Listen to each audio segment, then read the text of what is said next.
Hey everyone, it's Rob B here with Rob D, and you are listening to the Property Podcast. Now, it's been widely reported that property prices are down 2% this year.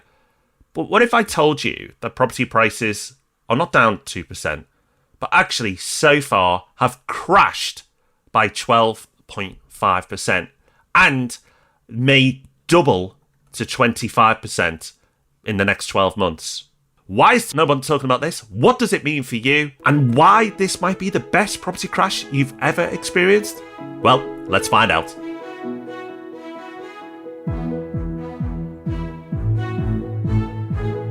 Welcome to the Property Podcast. Thank you for joining us, where we take time out of being in this business all day, every day. This is what we do, and in this podcast, we can bring some of what we learn to you for free. And as part of doing this all day, every day, we think about property a lot. We look at a lot of property data, and sometimes we hit on something that we can share with you that is not being talked about anywhere else. Today is one of those days, so do stick around. Right, it's time for our news story of the week. And it's not breaking news because this news has been out for a little while, but we've not had a chance to cover it yet, and it's important. And it's that inflation has fallen, but fallen more than expected. So we've had inflation fall before, but not as much as expected. And now inflation has fallen again, but more than expected, Rob.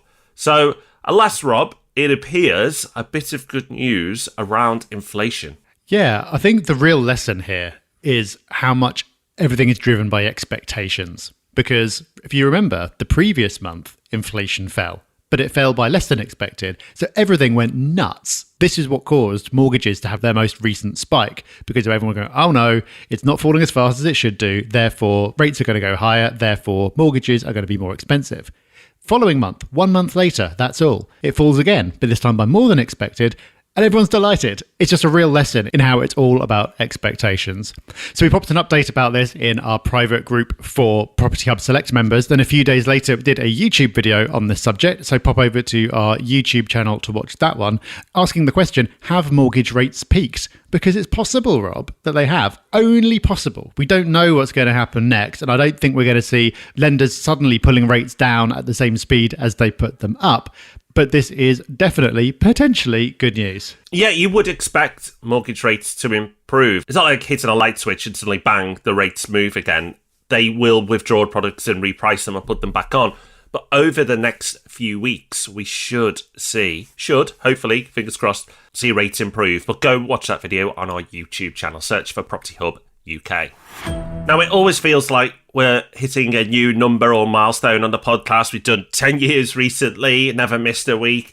And since we've been recording our downloads, and unfortunately we missed the first few years of our recordings, we lost that data. But since we have been recording, Rob, we hit another lovely milestone the other day. We hit 20 million downloads in total, which is just a bit mad to even think that the podcast has been downloaded that many times. But that's super, super awesome. What the real number is, it's probably 20 odd, but officially recorded in the bank, 20 million done. Well done us. And well done you for downloading that many, you nutters. Yeah, special shout out to the maniacs who still get in touch saying they've gone back to episode 1 and they're starting from there. Don't do that. Please don't, for your insanity. But thank you for doing so. And to celebrate this, we are doing a little giveaway. We, at some point this year, will be doing a live podcast recording, and you can win a place at that recording. So you can come along, see the podcast be recorded live, ask questions, meet us, all the rest of it, if you can show why you are the biggest super fan of the podcast. So to find out what all that is about, head over to our socials, especially Instagram, Property Hub UK. You can find out what all that is about and how to demonstrate your super fan status. And finally, before we get started with this week's episode, just a quick note for our wonderful magazine subscribers. We have a brilliant issue coming up. So much is happening in the UK right now. You've got areas that are really struggling, but you've also got areas that are doing quite well and being really resilient in this market. And crazily enough, actually seeing a bit of growth, even with the current market conditions. So with so much happening on the ground and so many areas to cover, that's not the type of medium that the podcast would cover well, but the magazine is absolutely perfect for that, for going in depth and finding out what is happening and giving you all that info. So if you're a magazine subscribers, look out for the September, October issue coming out soon.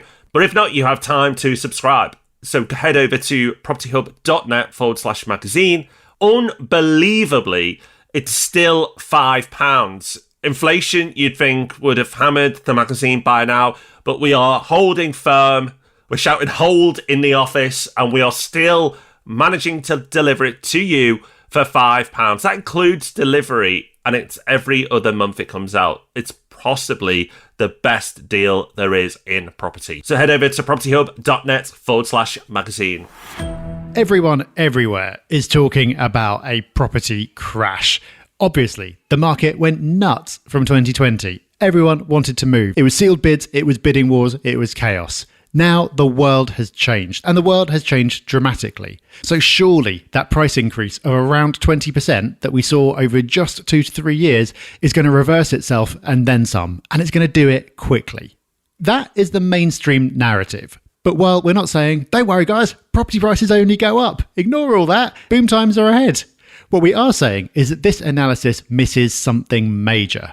And when you take that into account, what you actually see is that a crash isn't coming, it's well underway. So in this episode, we're going to explain exactly what we mean by that and give you a completely new way of looking at what's happening in the property market, which may change some of your decisions. Yeah, Rob, I'm really pumped to do this episode because I can't believe that nobody else is talking about this. So yes, we've recently put out a YouTube video on this subject, which you must go and watch over at Property Hub UK. But other than that, other than us talking about it on YouTube and now going into more depth here, I just haven't heard anybody talk about this. But let's first look at the evidence to see why the property market is crashing silently. Well, first of all, if you look at prices not adjusted for inflation, they grew by 20% since 2020. This is property prices in the UK. And it's down roughly 4.5% from peak, which was last October. This year, this calendar year, it's down by just less than 2%. So not dramatic numbers, far from a crash, right? That's just a slight adjustment. It's nothing to lose sleep over. But yes, it reverses the trend of recent growth, but not spectacular. But the key thing here, and we've already mentioned it, this isn't looking at real terms. So real terms is adjusting for inflation. So when you look at property prices, you may have 10% growth. But if inflation is at 5%, then you've only had 5% growth in real terms because the cost of living has gone up by 5% as well. Now, if you look all the way back through the archives of all the data that's available to us, going back to the Second World War, property in the UK tends to beat inflation by just short of 2% each year, just short of 2%. Now, for averaging 2% growth over the long term, you might be thinking, why am I in this property game? But that's why leverage is so important to property investors. And that's a whole other episode, which I'm sure we'll recover again in the future, though we have talked about it in the past. So in real terms, property tends to outperform inflation over the very long term. With leverage, it really helps you outperform it. That is how it's worked out. It's taking the growth, minusing the inflation, and what is left is what it's grown or fallen by in real terms. Yeah, and most of the time, it doesn't matter that much whether you are talking about property prices in real terms after adjusting for inflation or nominal terms, which is where you're not. You're just looking at the actual number of pounds. And it doesn't matter that much because inflation isn't that high. So if inflation is running at 2%, as it's supposed to be, then you've only got a small difference between property, the price you see, and property adjusted for inflation. But when inflation is as high as it has been recently, then suddenly it becomes very important. Because as you know, the price of pretty much everything has gone bonkers over the last couple of years. So the big headline number is that, property prices have grown by 20%, which sounds really dramatic. But property is not alone. So food is up 19% over just the last year. Petrol is up by 24%. Wages over the last couple of years have gone up by 10%. So still not enough to offset the increase in everything else, but wages are up as well. All these things have gone up, plus plenty more, and they're not coming back down again. So if you had one particular product where the price went up because there's been a shortage of supply, but then there's more supply and so it comes back down again, then that is just a temporary thing. What we're seeing at the moment is the cost of everything going up, and it's going to stay there. And that is exactly the same as saying that the value of the pound has fallen. It takes a bit of getting your head around, but you can say the price of everything has gone up, or you can say the value of the pound has gone down. It's the same thing explained in two different ways. So like I say, normally this isn't a big deal because the pound is only losing value very slowly. But as inflation has been so extreme over the last couple of years, or another way of putting that, the value of the pound has fallen so much over the last couple of years, what we should really be doing is looking at property prices with the value of the pound held constant. And Rob, when you do that, you start to see a very different story from the 4.5% decline that we talked about earlier. This is where it gets really fascinating. And the YouTube video that accompanies this podcast is a must watch because we can show you the chart. In real terms, property is actually down 12.5% from peak. Because remember, you've had inflation rampaging and property prices have gone down 4 or 5% already from peak. And then you adjust for inflation, that fall in real terms drops all the way down to 12.5%, which I think if the media picked up on that, I mean, that is a crash. I mean, they call down 2% this year a crash, but 12.5%, yeah, they'd be all over that. I'm surprised they haven't yet. So 12.5% down from peak. Now, property, when you look at it in that way, is actually back to where it was in 2014 in real terms. So if you look at property prices, adjust it for inflation, we've fallen all the way back to 2014 now. That's huge. That is a long time ago. That's 9 years. I'm sure most of you are pretty good at maths, but that's 9 years ago. But what's really interesting, it's also back to where we were in 2003. Now, we had huge growth after 2003, if you remember, and then we peaked in 07, 08, and then came back down. But that previous cycle, it's all the way back to 2003 as well, which I think the timing of these things is really, really interesting. And we're going to come back to what this means and the future in a bit. But that, for me, Rob, that's the headline. That's the massive number. And that's the thing that shocks me that no one else is talking about. Because with inflation at 8%, which it is roughly at the moment, every month that property even just stands still is going backwards. So if property doesn't do anything for the next 12 months, but inflation goes at 8% for the next 12 months, then in real terms, it's fallen another 8%. But if it goes back 2% over the next 12 months, which, isn't that dramatic, then that's 10%. So that's another 10% down from the 12.5% where we are now. Now, you may not be feeling this because that's the thing about inflation, right? It's kind of lurks in the background. And yes, you may notice it from time to time when you go and buy your Starbucks and it's got up in price again, or your energy bills have come in and it's more than you expected. But most of the time you don't notice inflation, and you're almost certainly not noticing that property is fallen as much as it has in real terms because inflation just acts silently in the background.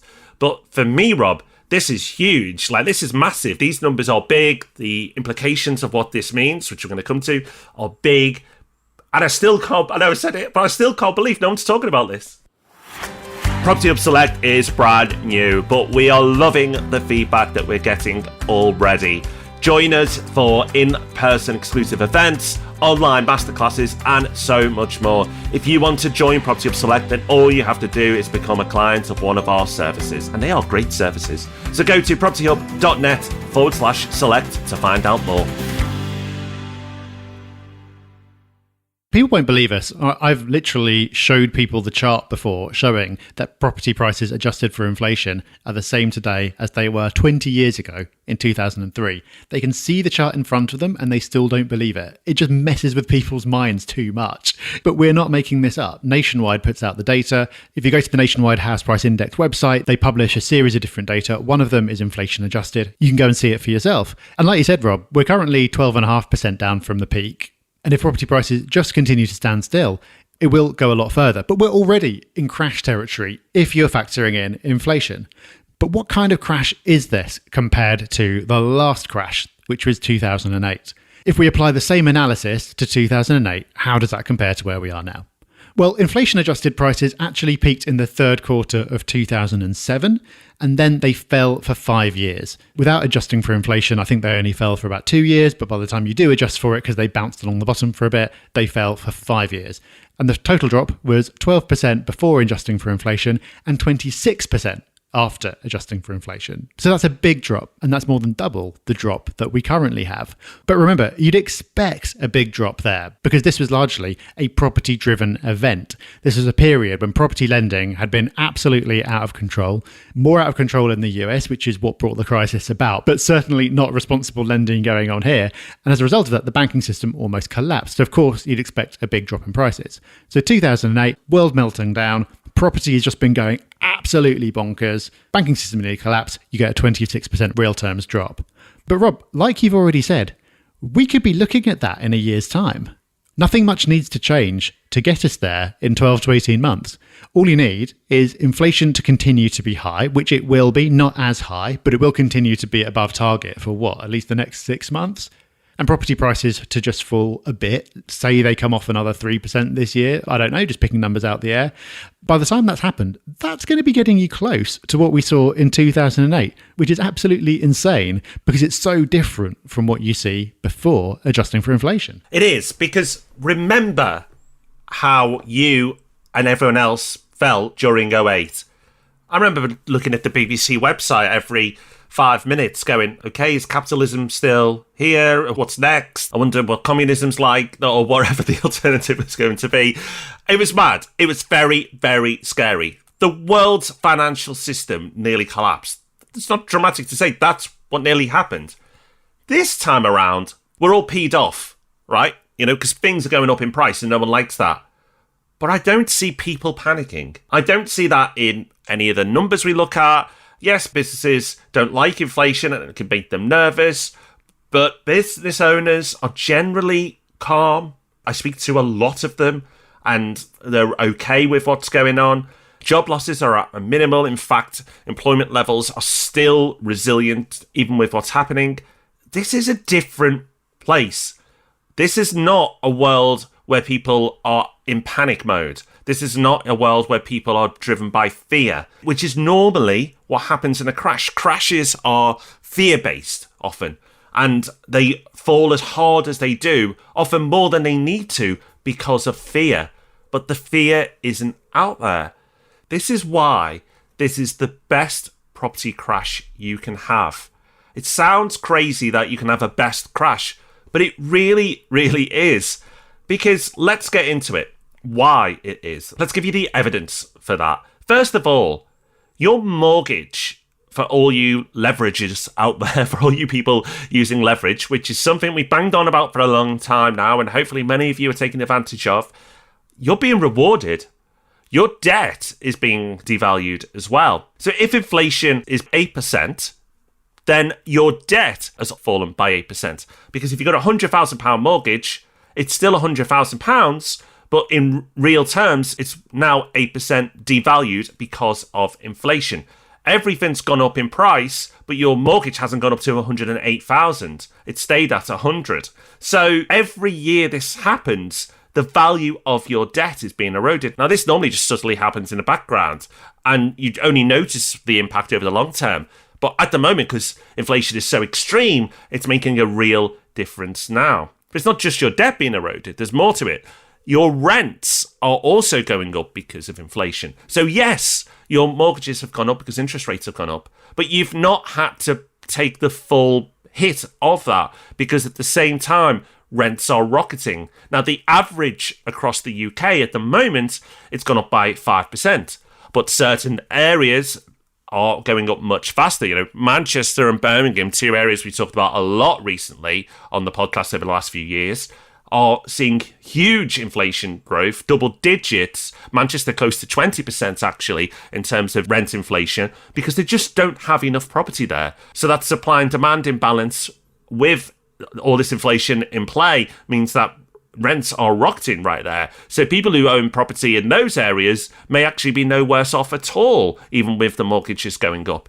So, Rob, yes, a crash is never something that people look forward to, but this is nowhere near as painful or as scary as '08 or previous crashes before that. Not at all, because what happens if you have a nominal house price crash, that is, you could sell your house for fewer pounds than you could have done a year ago, then what's happened? Well, you've lost equity. So it still doesn't matter until you sell, but you have lost equity. But if the value of your property just stands still while everything else goes up, then okay, you still don't want that to be the case, but that's far better than the alternative. And I think this is also very important in terms of assessing what's going to happen next. We don't know what's going to happen with property prices over the rest of this year, over next year, whatever. Nobody knows. We made some predictions at the start of this year. We've revisited those predictions to see how we feel about them. We did that on the podcast recently. We also did it in a YouTube video that you can go and check out. Also, I think this is really important for analysing what might happen next. Nobody knows what's going to happen next with property prices, but the common narrative that you get, the surface level way of looking at these things is, well, prices went bonkers for a few years, therefore they have to come back down again by that same amount. And sure, property prices might fall by that much for a variety of reasons. We don't know. But the point here is that they don't necessarily have to.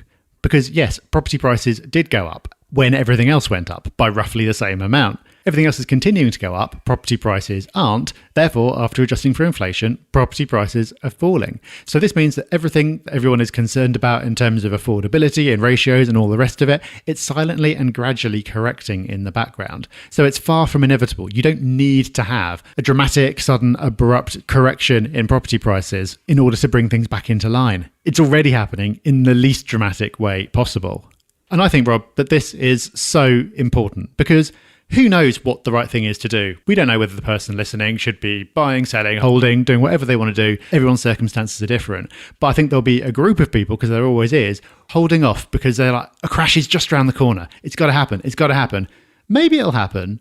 But when you look at things this way, that's a long way from guaranteed. And of course, there is a danger to potentially piling in at the peak of the market, but there's also a big danger in never getting around to doing anything because you think a crash is just around the corner. And I think what we're saying here is you can stop waiting for a crash because it's already here. I mean, I think it's a terrible strategy in any cycle anyway, just waiting and waiting for a crash, because timing the markets is near impossible. Yes, we love to make predictions, but we don't know. And it was certainly nowhere near a peak at the moment because property prices are down 2% or much bigger in real terms, as we discussed. So over the long term, it's better just to buy and hold. And if you picked a good year, then great. But I think what we've done today is demonstrate that we already may have had that crash or are in the middle of it. And if it is, well, this is the best crash that you can have because nobody is panicking. You can continue to buy. Rob and I, between us, have bought multiple properties this year. We've not lost our marbles. We know the numbers. We've just reported on them. But it doesn't really matter because while this crash is happening, our debt is being eroded, our rents are increasing. So that is why this is the best property crash that we've ever had in our lifetimes. Maybe it's the best property crash that we'll ever have in our lifetimes. But most importantly, we are having one. It may be silent, but it is in play. And that is why I have a request.